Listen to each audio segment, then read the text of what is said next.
Wright from New York. It's the show that personally you're is wrong. turning into a Mariners fan. Okay, that's fine. And I would like to be a Mariners fan with someone else, and I've realized I've never met someone from Washington. Except you've met Mina, who's from Washington. That's first of all. Second of all, Brew, has there ever been anything more predictable than the moment, literally the moment the Mariners become the favorites to win the World Series? Wilds is like, they the favorites? Well, they're up 2. They're the closest of I was anybody. about to say. What do you want me to do? I mean, I am the Dodgers guy, but I'm kind of the Mariners guy. Yeah, because Cal Raleigh. I was totally on the big dumper, not you. That is true. You're saying Judge. I'm on Randy Arozarena. I've been saying. No, that's all. And I'm on Joe Also, Kirby. with that said, while But I I've would never like met the someone from Mariners to Washington. win the series, for the sake of sports fans and also for the sake of our network, let's have a competitive series. Let's get some wins, Toronto. I'm surprised that they have stomped it. Let's get game Toronto. two, especially Not the me. way Win they a couple games. True Mariners fan. I think they'll be all right. 3 o'clock Toronto Eastern. make It's it a noon to my. Honestly, I don't know if anyone's there. There's a lot of people there. Start the show, guys. We're starting with the Bills upset. Josh Allen throws for only 180 yards. Had one bad pick, one down by 10 desperation pick that I'm not really counting. Bills dropped their second in a row. Here's Josh Allen last night. The Falcons figured out, hey, how about we blitz Josh Allen? He was blitzed on 56% of his dropbacks. It's the highest since 2021. Again, Shout out Raheem. Smart. Yeah. You know what? good job. Blitzing the quarterback all the time. But usually against great quarterbacks, it doesn't work. And Josh, obviously, a great quarterback. Yeah. But, Brady, you never wanted to blitz. Right. Historically, Mahomes, you don't want Yes, to blitz. Goff is Rodgers, good you don't against want to the blitz. So I would that's still rare. do it. Say it again? I would still do it. Okay, yeah. You cover Travis It worked Kelce last and you night. blitz the quarterback. Should Bills fans be concerned? Yes, because they're SBOB. They're going to make the playoffs, of course. Whether I know you think now New England will win the division. I didn't say Maybe. that. How did you know that? They're in the, How did you know that? They're in the conversation. How about that? Well, to win the they're actually division. in first They're place. right now. All right, there's a lot of football left to be played. However, they're going to make the playoffs. That's not the question. No doubt. They are Super Bowl or bust. Another year of getting close and losing in the second round, third round, whatever it is of the playoffs is going to rock that franchise even more than it's already been rocked over the last few years. So that's why they should be concerned. And Nick, these last, I would say, 4 games, we thought they looked great against Baltimore. That defense turned out to be terrible up until maybe last weekend. And they still gave up a ton of points to Lamar, which is, Fine. Yeah. But after I can't remember Jets, who they beat. The Jets, they annihilated pummeled the Jets, and they played great. Yeah, and but then the after 4 that, weeks since Miami, then, New Orleans, those Yeah. they didn't look great in those wins, and then they've lost their last 2. So they are looking more like the team I thought they'd be last year. Remember last year I was like, Yes. oh, they're a playoff team. They're not going to win the AFC. Yep. They have no chance. And they came out and surprised us and had a shot. But they look more like that team I expected now. Because I don't think they're phenomenal on paper. They don't have any great wide receivers. James Cook is a really good running back. Top 10 running back, 10-ish, something like I'd say that. higher, Right? yeah. But their O-line is struggling right now. But defensively, Matt Milano's hurt. And he's a great player when he plays, but he always seems to be hurt. Mm-hmm. They got some good defensive players, but I'm just saying on paper they aren't as good as some of the other elite teams. He's what makes him well, great. and look, I'm going to put some of it on the O-line. He's been sacked 12 times this year. That equals all of last season. Yeah. And you said the blitz, he was pressured like almost half of his dropbacks last night. But Josh, with all of that explained, is regressing a little bit compared to what he did last year. Last year he had 6 interceptions, 7 turnovers the whole season. In the last 3 games, he's got 4 interceptions and 5 turnovers. So he's looking like the Josh Allen that, was great a few years ago, but was also reckless and could make some bad mistakes. He doesn't look as reckless, but he is making some but bad also turnovers. hasn't looked as explosive. Listen, No. I'm in a weird spot with the Bills and Josh Allen, because the last couple years I've probably been the highest on them of anyone on the show. I thought Danny picked him to go to the Super Bowl, so this year he's higher, but of the three of us, the highest. I think he is clearly and unequivocally the second best quarterback in football. I also think he lives in this very weird narrative space where when he's great, you do have measured, respected voices who aren't known for hot takes, saying things such as, quote, "No one has ever played the position better than Josh plays it." And when he objectively plays poorly like last night, the narrative is the Bills are letting Josh Allen down. It is a spot typically reserved for folks, honestly, that have earned what Mahomes has earned, has won everything at such a high level so consistently that it is hard to even wrap your mind around, is it this guy's fault? But Mahomes doesn't get this type of pass. And last night, I do think the Bills have a flawed roster. Yes. I do think their path is actually quite simple. That guy's got to be unbelievable for a month in January. Like, that's their path. Their path is Josh Allen put the cape on. Of course it's a tough path. Like, it's one of the reasons I didn't pick him, because I think it's too much to ask. But last night, they did not lose because of the defense. Last night, 3 times in the second half, they got the ball down 21-14. And 3 times, we can show you what happened on those drives. The first one ended on a ridiculous decision by Josh, which we'll show you in a moment. Then it was 3 and out. And I agree with you. I'm not even including the final drive down 10 where he threw the pick, because who really cares? Yeah. Like, they were in an onside kick game. But the 4th and 2 play, these plays are awesome when they work. And when they don't, the answer is throw a real pass. And you could have. You could have thrown. I know he's at an odd angle, but you could have thrown a real pass. You can't do that and have it come up short. I know. He's done it. When it works, it's awesome. Yeah. That's a long shuffle. That's as long as I've seen him try to do. And here's so I don't think he's regressed, but I think it's fair to say the last 3 games he's slumped a bit. And so we can show you those numbers as well. And by the way, it's not like the numbers are horrible, what you're about to see, his first 3 versus his last 3. But the yards are down a bit. The touchdowns are the same, which are really good, 7 in 3 games. But the turnovers are what kills you. And so, that is, the style they were trying to play Brew of, conservative, don't make mistakes, that assumed they have an elite defense. They don't. So they do need more of an explosive offense if they're not going to feed James Cook. And it's now been back-to-back. The 4 wins came against teams that are combined 3-21. And then they played the Patriots, and Drake May outplayed him. And I don't even know if I want to say Michael Penix outplayed him last night, because to me last night was so much about Bijan. Right. But if it was your first game ever watching the NFL, you wouldn't be like, hey, one of these guys is an all-time great. Correct. And one of them is just a second-year player. Let's be honest. There's a lot of games Josh plays where you don't think he's an all-time great. And he is, don't get me wrong. But he has a lot of, the way they got on this run over the last year and a half was to stop throwing it as much and to start running the ball more. And then every 4 or 5 game, he'll make a great play here or there, or every 4 games or so, he's fantastic. But that's been how they've, become an elite team the last couple. I know you guys you kind of glossed over it. They'll definitely make the playoffs.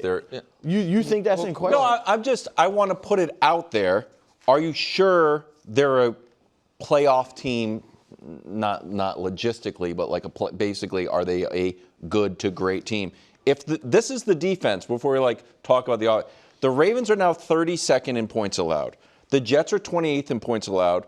Miami's 29th in points allowed, and the Saints are 25th. That's where those are their 4 wins. Those are their 4 wins. And then they played the Patriots, who don't have an outstanding defense. Right. And they scored 20. And the Falcons have a pretty good defense and shut them down. So it's all right. And I know the Ravens, we have it locked in our head that they're not. We've seen that they're not. Right. So here's I'm not ready to say that this works. So here's what I think. I do not think, and history backs me up on this, I guess. if you have healthy Josh Allen, which he's always healthy, you're a playoff team. You know what I mean? And so I'm not worried about that. I do think the Patriots are live to win the division. I don't think they're a favorite, not literally or figuratively. Right. But what I do think is really important is this. The Bills were set up perfectly for something they've never had. The 1 seed and a bye. And I feel they have squandered that edge. Yes. And it feels to me like they are pacing towards a very similar season, which is they win the division. Maybe they won't, but I think they will. They win the division. They face an overmatched first-time playoff quarterback in the wild card round. Josh puts up these insane numbers in the wild card round. And then come round 2, or as you said, round 3 of the playoffs, they face someone in their historic weight class, and they're not up to the task. Mm-hmm. Like I don't see any reason why they'd be different than previous years. In the past few years, their defense has been great in the regular season. Yes. And then faltered in the playoffs. Right now, they're faltering in the regular season. They allowed 335 yards in the first half, the most since 2001. All right, moving on to Commanders versus the Bears. Jaden let the ball and the game slip out of his hands. Caleb capitalizes, gets the Bears into field goal range, courtesy of DeAndre Swift. All of a sudden, Bears won 3 in a row. And happy for Jake Moody. His career was on the line. Man. He was stressed. Yeah, of course. His whole career's on the line. He was terrible in San Francisco. Yes, and now he gets us new lease on life. Okay, which QB did you learn more about? Caleb. Really? Because Jaden is great. I'm sorry. Like, I know he made the fumble that lost the game. I know he threw that interception in the red zone. Watching him, he is a great quarterback, Jaden. And which is what we knew, at least I knew going in, and I feel like you guys knew it as well. Like, he's smooth, he's poised.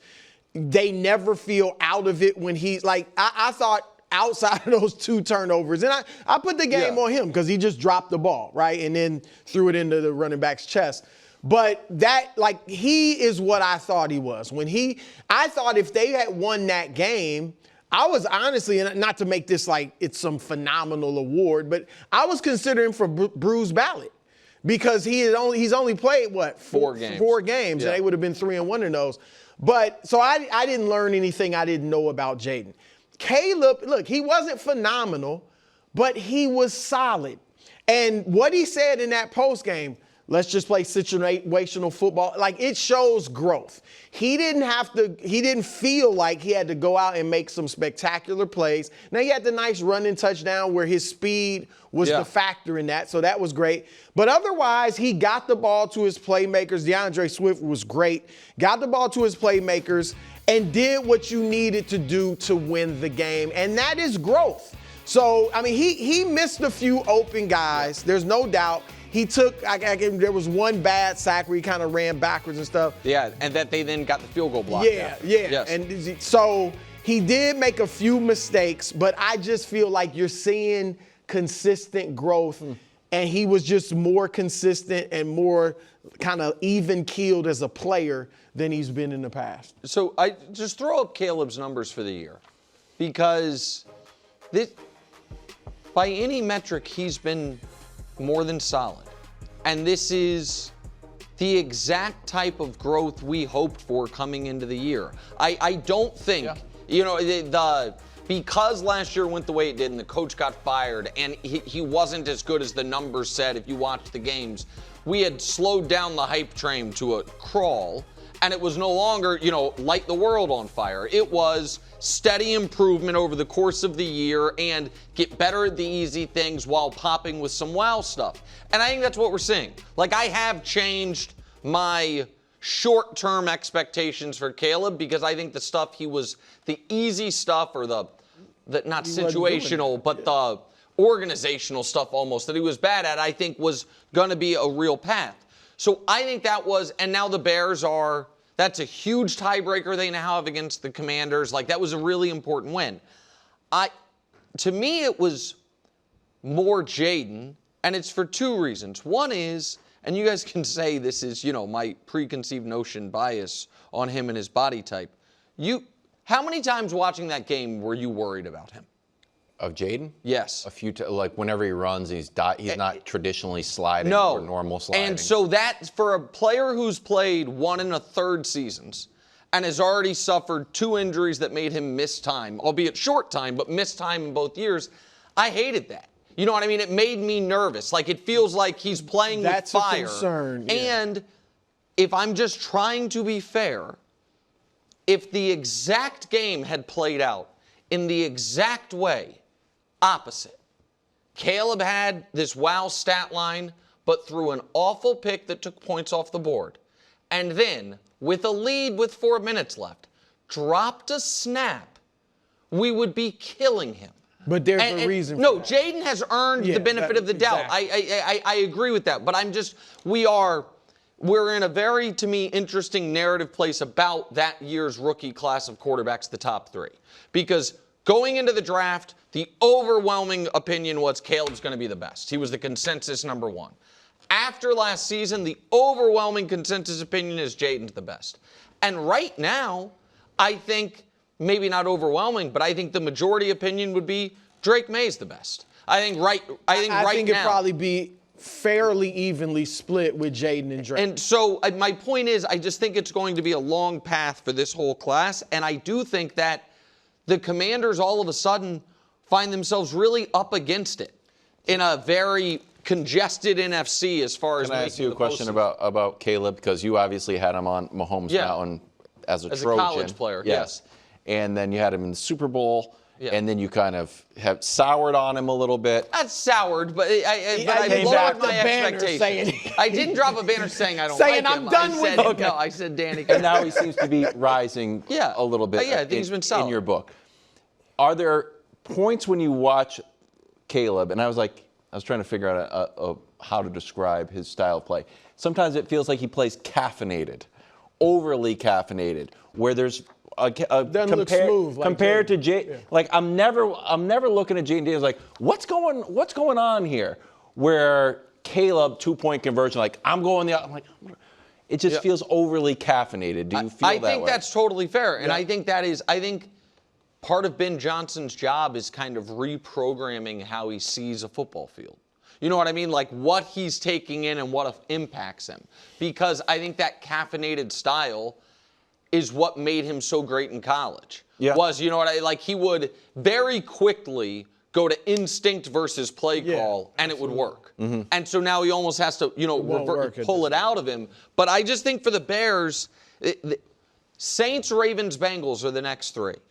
That's 3 opportunities for Caleb to put up really good numbers. They should win at home against the Saints, and everyone beats the Bengals. The Ravens game's really tough because Lamar's going to be back and the Ravens have to have it.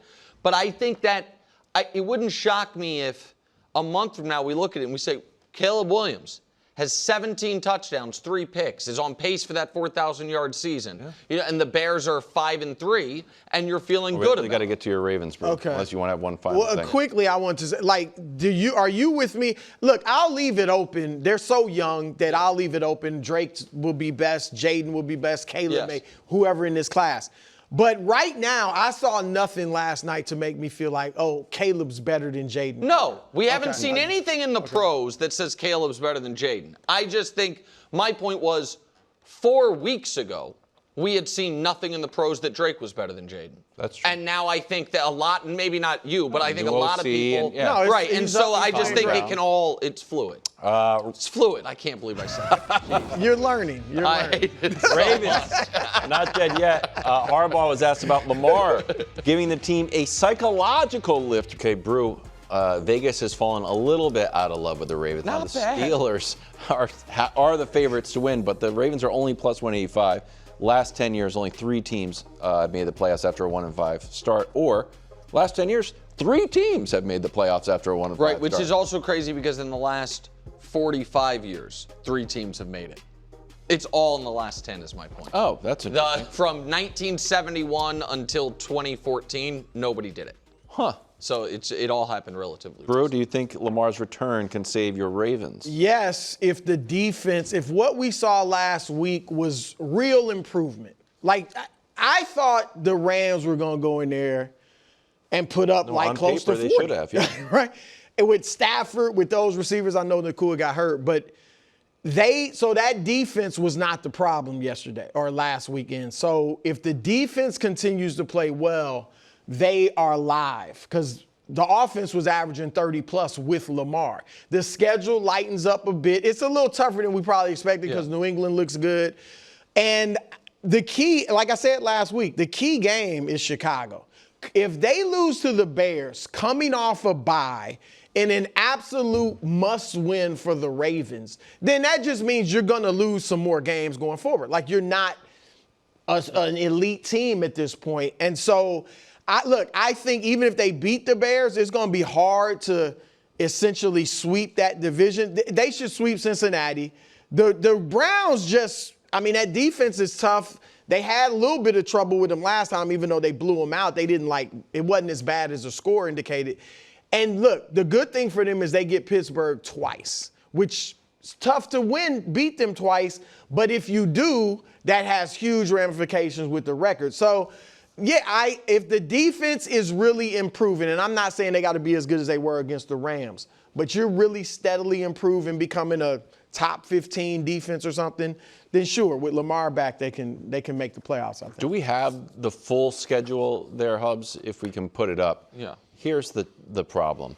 Even if they were favored in all these games, which I don't think they might not be, the current longest win streak in the NFL is 3. Oh, it was 4. It was Detroit, and then they lost. So now it's this 3. Year's been odd. So even if you beat who you're supposed to beat, you're gonna lose to the Jets. Aren't going 0-17. So this is something weird is gonna happen. This is exactly right. Wow. And this is why I think they're dead. Barring a true Steelers collapse, to where you can win the division at 8 and 9. Mm-hmm. The Steelers truly, if Rodgers gets hurt or something, the Steelers collapse. And I know I'm the poker player, you guys aren't, so I will try. I've seen rounders. Thank you. Several times.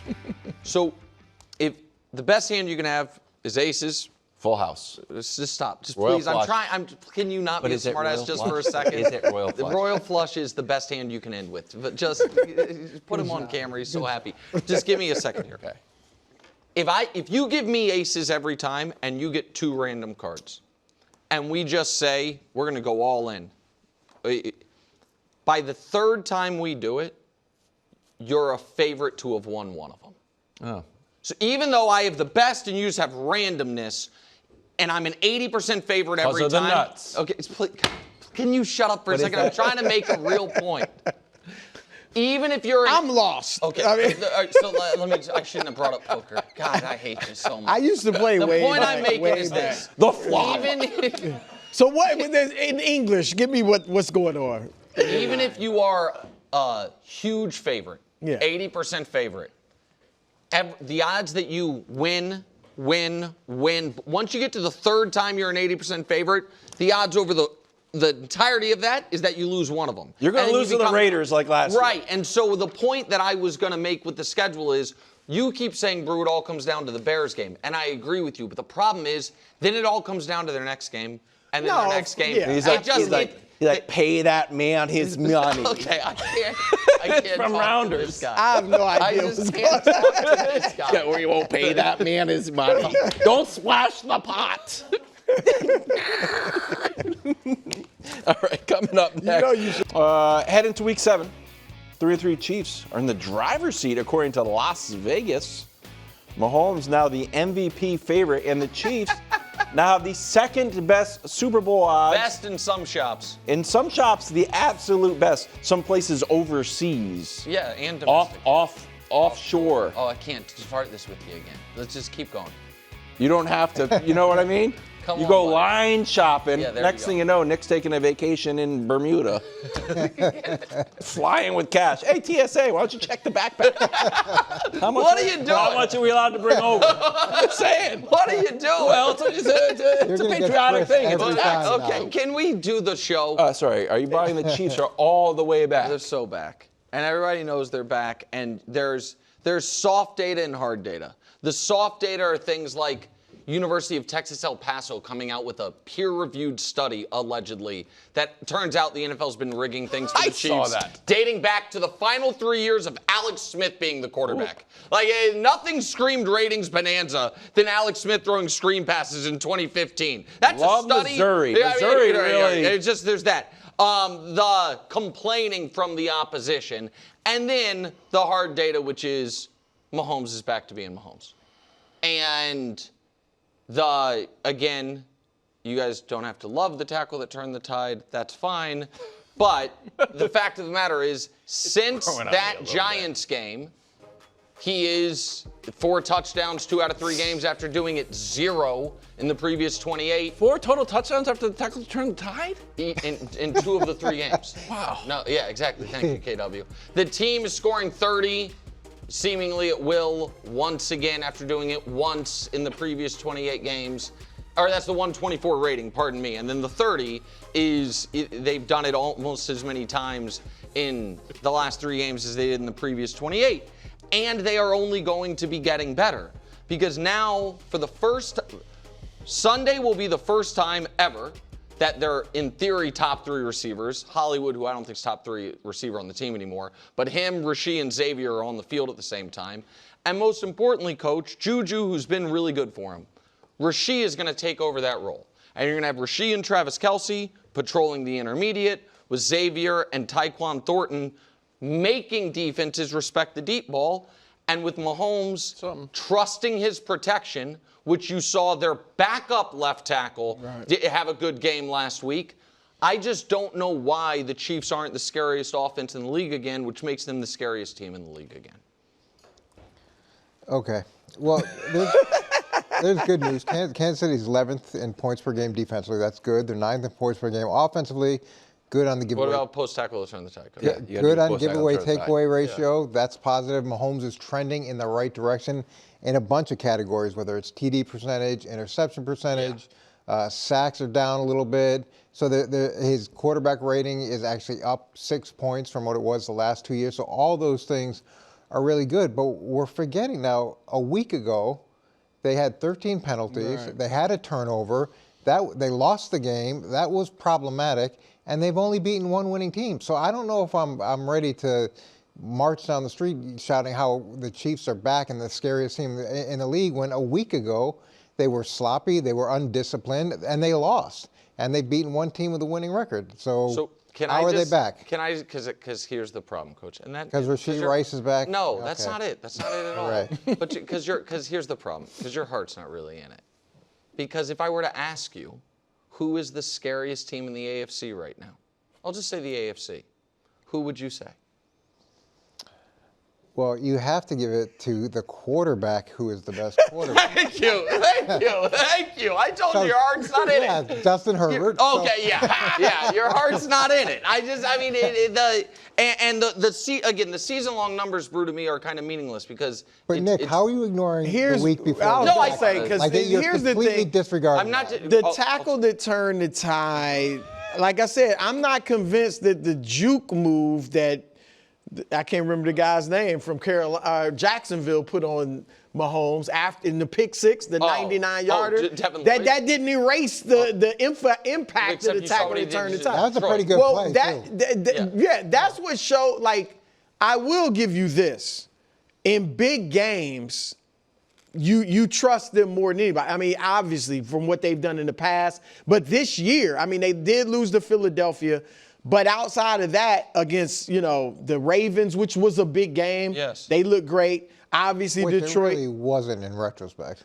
Well, I mean, at that time, Lamar was there. Lamar was and I mean, the Ravens defense is poor at this point. We'll see if last week carries over. But that was considered a big game. Detroit was a big game. So, and Mahomes, I don't think Mahomes is back yet to what I think he's going to get better. I think with Rasheed, it'll probably take Rasheed a couple games. But I guess what I'm saying is I think they will get better. I think that defense coach, which like you said is 11th in scoring defense, I think that's going to get better. They've been better than that the past few years. There's kind of been this feeling, I think, that one side of the ball for the Chiefs can be great and the other can be good enough. I think both sides. I think the offense can be great. The defense can get much better. I actually don't think the defense is as good as that number suggests because they're playing such low possession games. So points per game that is depressed because it's long possessions on both sides. I think the defense does need to get better, actually, particularly generating a pass rush with 4. But here is the reason the Jacksonville game isn't as disconcerting to me as it is to you. I have watched the Chiefs under Andy Reid for Mahomes' whole career. They are not going to be a highly penalized team. Like, that to me was aberrant, and they corrected it the next week. They lost that game because the greatest quarterback alive or playing today, I don't want to argue about Tom Brady, made a mistake that he makes once every couple of years. Didn't see a guy, and so like that, listen, that's on Patrick. It wasn't a fluke, it wasn't, I don't think that's. It was also a really good defensive play. It was a great play, right, and the offense almost had 500 yards. Like, they moved the ball up and down the field. Now, that doesn't win you a football game, but giving you confidence that the Chiefs' offense is back to humming.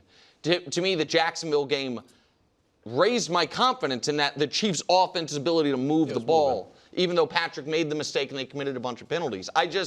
And you're judging them against their contemporaries. And in the NFL, this is right now there isn't a team you look at like, oh man, what are you going to do with those guys? Everybody thought it was Detroit. And then Detroit came to Arrowhead and left Arrowhead whining about bullying. Well, yeah. So more on that story. Brian Branch, as correctly predicted by Brew, Classic One, suspended for 1 game for his post-game fracas. He's appealing, but right now he's slated to miss next week's tilt against Tampa Bay. Lions seem to be on tilt. Yeah, good job. Poker term. Yep. Here's Kirby Joseph on Mahomes, who had 4 touchdowns. Oh. He also then, Coach, either tweeted or retweeted 24 things whining about the officiating. I just wanted you to know that. Yeah, I mean, Mahomes, 22 for 30, 257 yards, 3 TDs, and a rushing TD.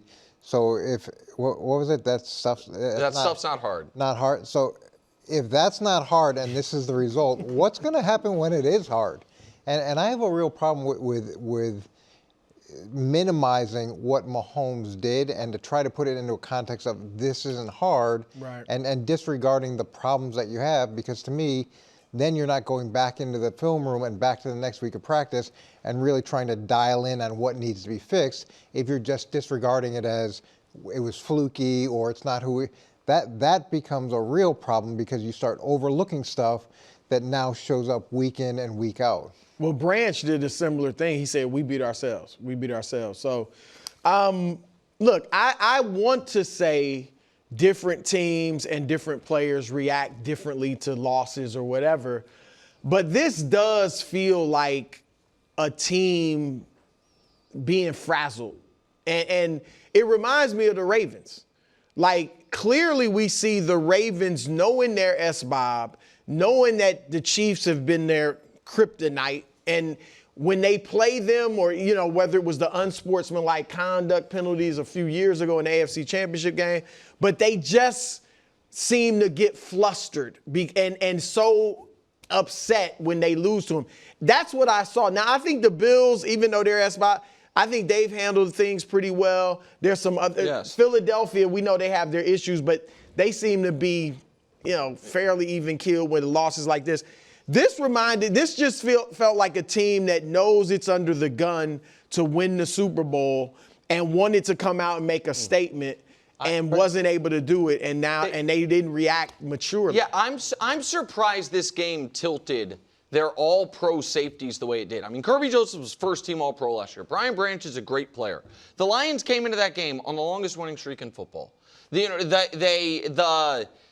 I know you guys mentioned it yesterday. I think this game's in the balance. Amon-Ra St. Brown has his first drop in literally 2 years. First drop in 2 years, and the game is kind of played on the Chiefs' terms from thereafter.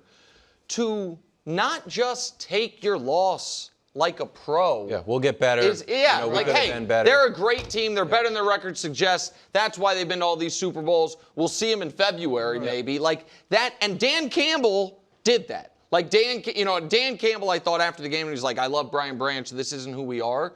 Dan Campbell, I thought, had great leadership. But I thought from the end of the game, Coach, worried me. And I'm going to keep harping on this. Their identity is toughness. It is the opening drive. You have a 9-minute smash-mouth opening drive. You have 4th and goal from the 6-inch line. And you don't trust David Montgomery. Instead, you ask Jared. The first play, remember, was going to be a Jared Goff rollout. Dan Campbell called timeout. The Chiefs had that one dead to rights. And then they decide we're going to have Jared Goff go try to catch a pass. They are a cute team, though. Yeah. They like to be cute. I just don't think that was, I guess, the time and place for it. 4th down on the opening drive. It just seemed anti their identity of who they're trying to be. Yeah, and I think the anti their identity was across the board. So the comments are anti their identity. The lack of accountability was anti their identity. And the problem is the head coach is very consistent and his messaging is consistent, but it didn't seem to carry over to the players.